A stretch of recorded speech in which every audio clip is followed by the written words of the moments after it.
In 2006, 2007, Brendan Nash played only three Sheffield Shield matches for Western Australia. He was not offered a contract in 2007. Therefore, Brendan Nash packed his bag and came to Jamaica, his father being a Jamaican Olympian in 1970. He joined Kingston Cricket Club, and from there he went on to represent Jamaica. And from Jamaica, he went on to represent the West Indies. In 2008, a little over a year after Brendan Nash came to Jamaica, he made his test debut for the West Indies in Dundee, New Zealand, in a rain-affected match where he scored 23. In 2010, he was appointed vice captain of the West Indies cricket team, but by June 2011, he was dropped from this team. After a series of lows scored in which his highest score was 30 in 3 matches, 2 against Pakistan and 1 against India. On June 24th, 2011, after scoring 1 and 9 runs in the first test against India at Kingston in Jamaica, Brendan Nash was dropped. He was never really truly accepted by the West Indies spectators. It irks a lot of them to see someone who could not make the Western Australia Sheffield Shield team representing the West Indies. In some way, it was just unacceptable.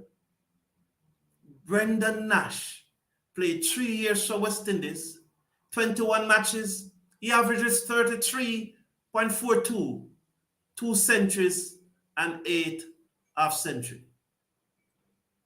It is widely believed that if these last 3 matches that Brendan Nash played, if they were not played in the West Indies, he would not have been dropped.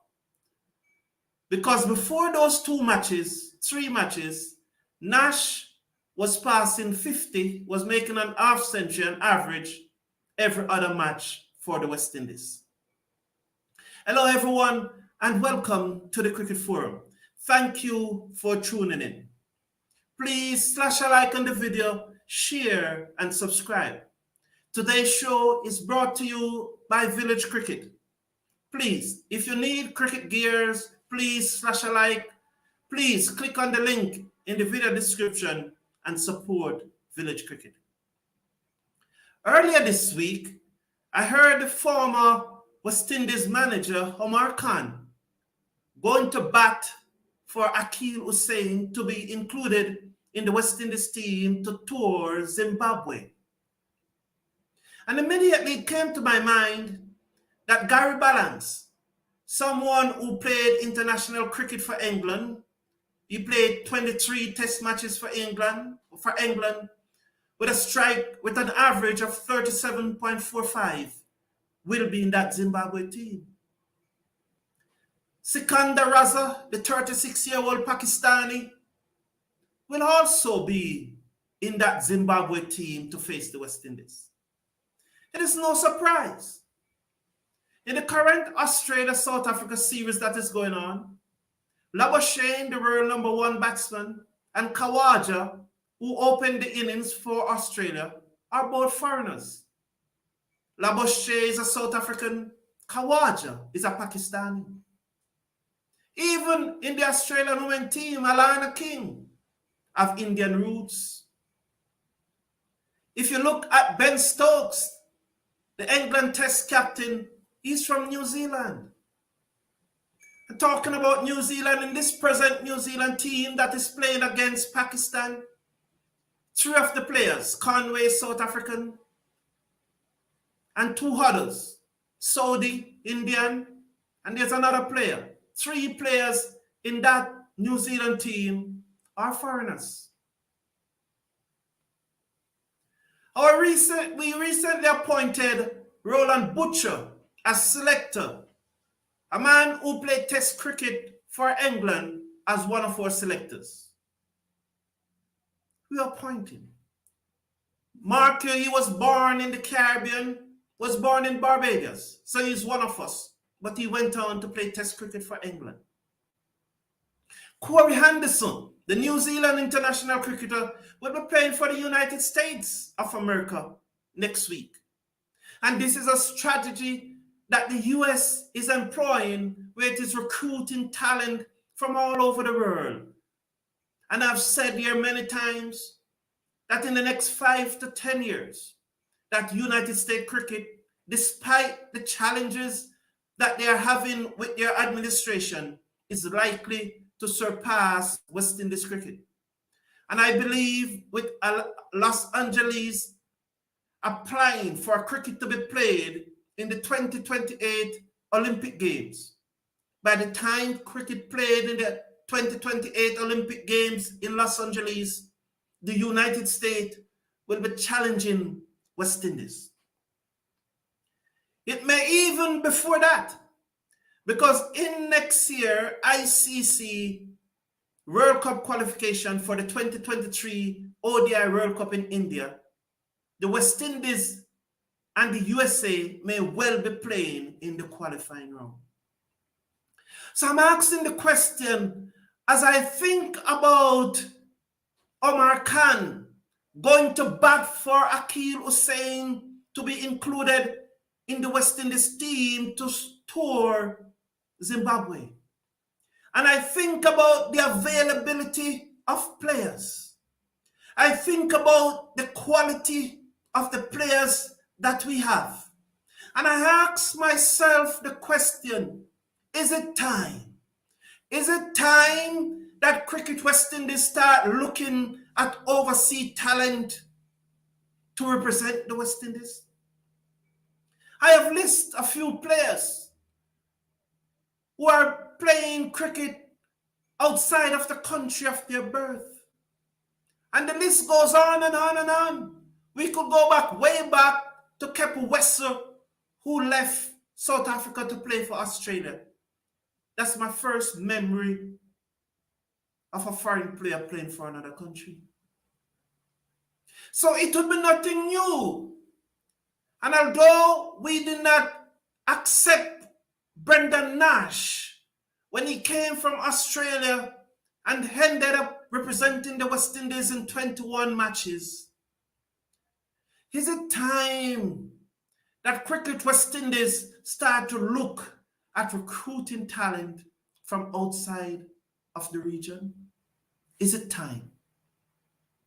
But I ask myself the other question, who will come?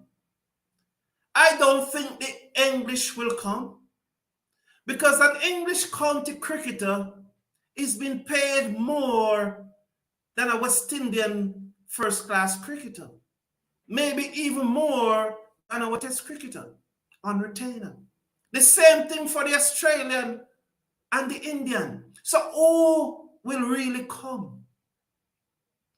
And I look at the CPL, and if you look at the CPL, you will recognize that our CPL is dominated by South Africans, Pakistanis, New Zealanders, and to a lesser extent, the Afghanistans. So will they come to the West Indies? Will they be prepared to pull up roots and come to the West Indies, especially if they are not in the test teams of these countries? Who will come? And with the franchise system now in operation in the West Indies,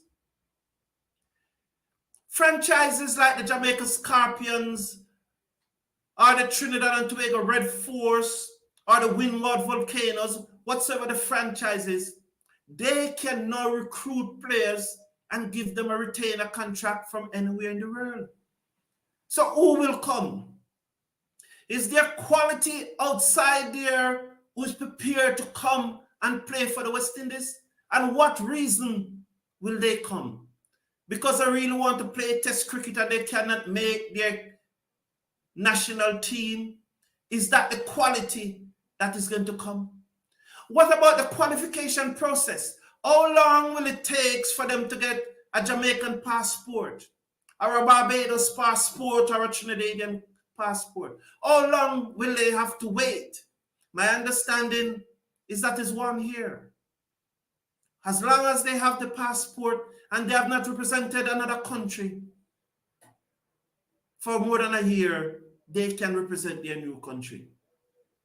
So is it time? Is it that the talent in the Caribbean is of such dirt that we're going to need to recruit from overseas? But the paradox to that is that apart from England, we had the largest numbers of picks in the IPL draft. So does that mean that there's quality in the West Indies? And it is premature to be thinking of looking at talent outside of the West Indies? I don't think it is premature. Australia is the #1 team in the world, and Labuschagne is a South African. Kawaji is a Pakistani. So it cannot be premature. The West Indies team that is ranked 8th in Test cricket cannot be so full of pride that we cannot look outside for talent. The talent in the West Indies is not of the desired level that it was 20 years ago. And we cannot continue to do things the same way and expect to get a different result. The survival of West Indies cricket may well depend on us getting overseas talents. I know what I think. I know what I would do. What would you do? What would you do? Thank you and good morning, Mr. Casanova. CWI don't get that much money to attract outside guys.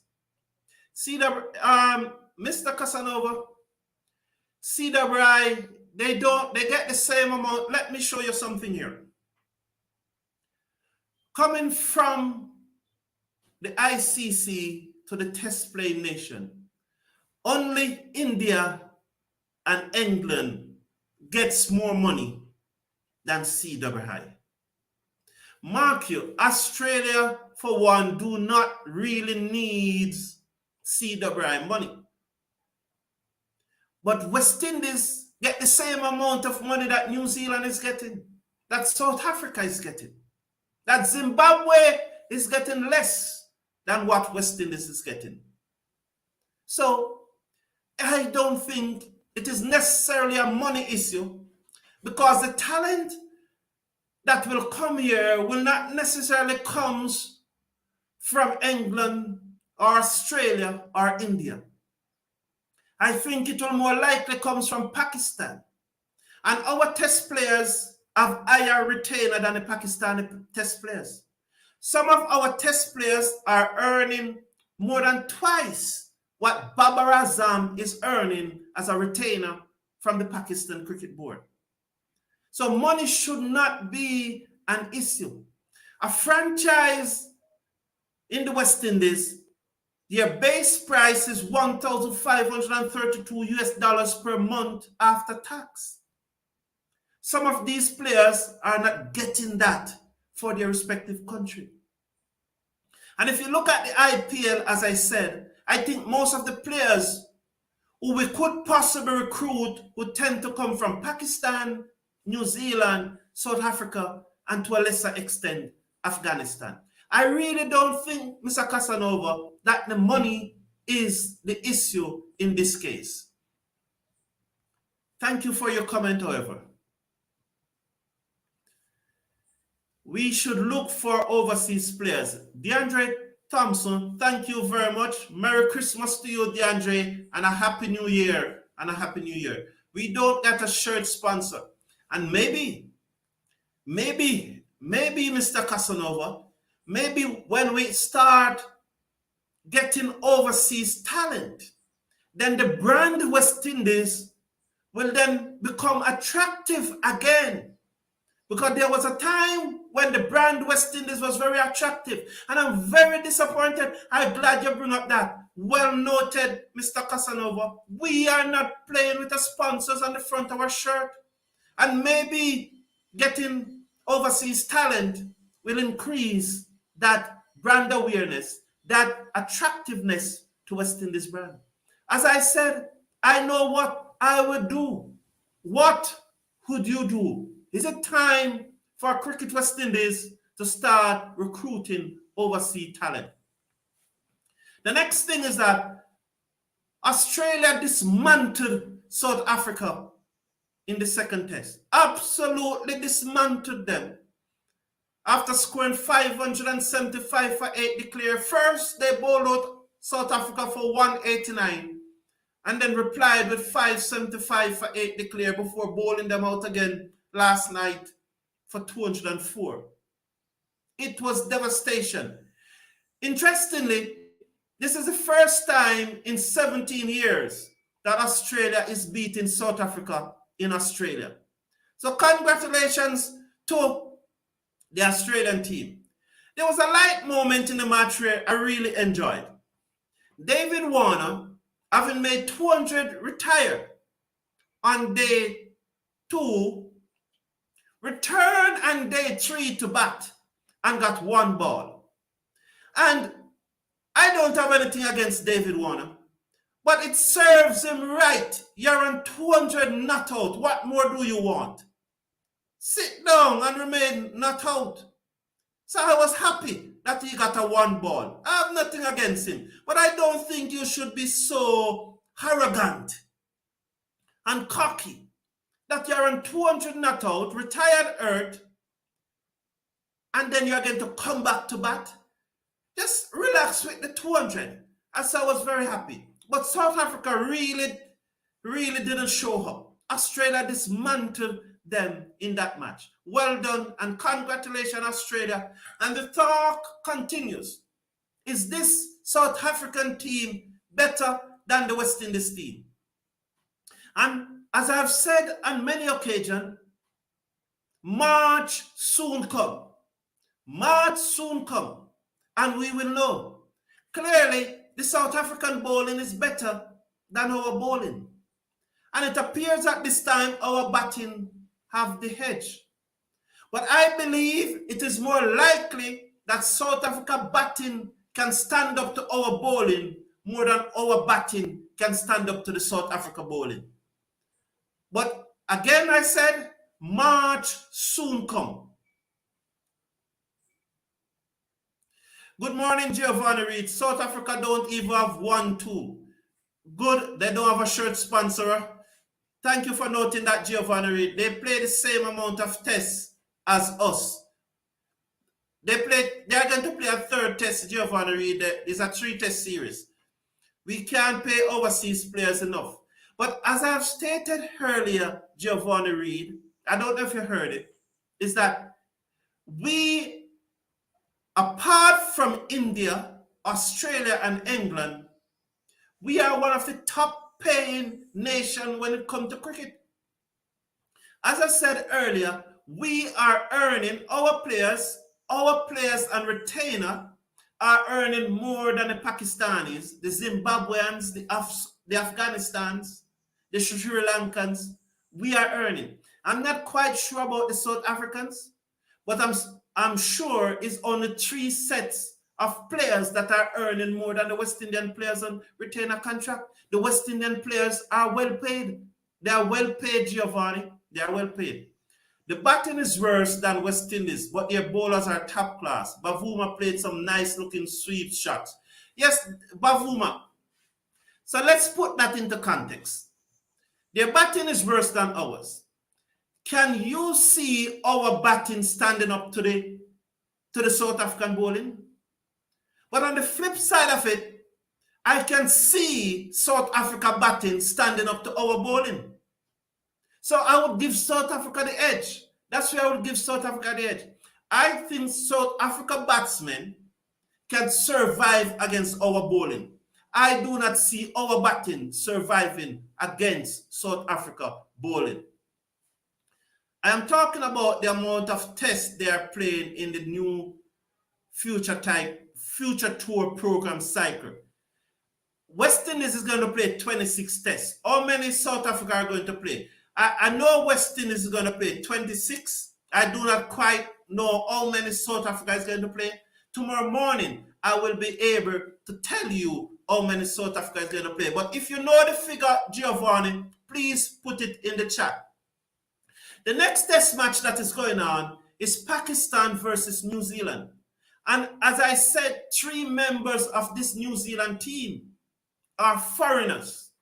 So Pakistan batted first and made 438. New Zealand replied with 612, with Kane Williamson making his 5th double century in Test cricket. 200 not out. As soon as he made it 200, he played a ball between mid-on and mid-wicket and ran that singer. Saudi, the captain, called him off. Saudi, the captain, called him off. And they declared immediately as Kane Williamson made the 200. This was his 5th double century in international cricket, his 2nd against Pakistan. Tom Latham also made 113. And the new leg spinning sensation, Abra Ahmed, got another 5 wicket, 5 for 205. So that's up to date with the Test cricket. As I go back to your comment, if you look at the series against us and them, QDK was the difference. Without him, they wouldn't even make 200. Or Quinton de Kock, that was a series out here. That Quinton de Kock, yes, Quinton de Kock did contribute, but this is up for debate and we can speculate, and this is what this community about, and I'm glad, I appreciate the debate, Giovanni Reid. I really appreciate the debate. I love it. This is what I live for. I love the debate. And so, I remember that on a number of occasions we had them in trouble, and Quinton de Kock was the one who got them out of trouble, and now that he retired from Test cricket. So we must look forward to this series in South Africa against South Africa with a lot of interest. It's going to be a spicy one. I hope we beat Zimbabwe before we go to South Africa. That will go with a lot of confidence. I don't know about the availability of players, because my understanding is that last year, July, when Cricket West Indies was trying to get the players to sign the retainer contract, my understanding is that Cricket West Indies promised them verbally that they will not deprive them of NOC, no objection certificate.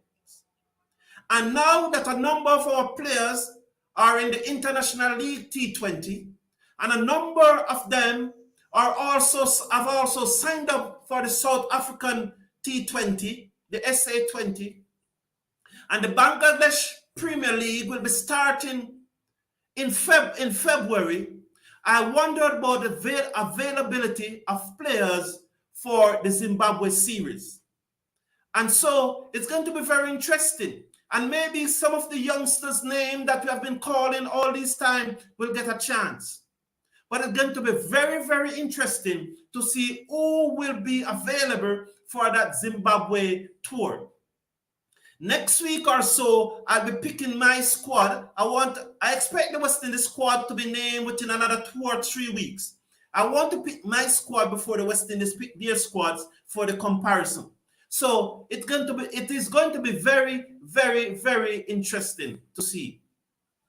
27, they are going to play. Okay, thank you for that, Giovanni Reid. And the West Indies is going to play 26. So not much difference there. It's just about the same. Their bowlers will be fast and furious. Brathwaite and Tage will fight for sure. That is true. We need Brandon King. We need Brandon King in the team, hopefully. Hopefully that Brandon King will be in the team. I have checked exhaustively, and I do not see Brandon King with any T20 contract. So I hope that he will be available. Shai Hope, as some would say, would be available for this tour of Zimbabwe and South Africa. Thank you everyone for tuning in. Please slash a like on the video, share and subscribe. And please remember, click on the link in the video description and purchase some cricket gears from Village Cricket. Thank you. Have a great day and be safe.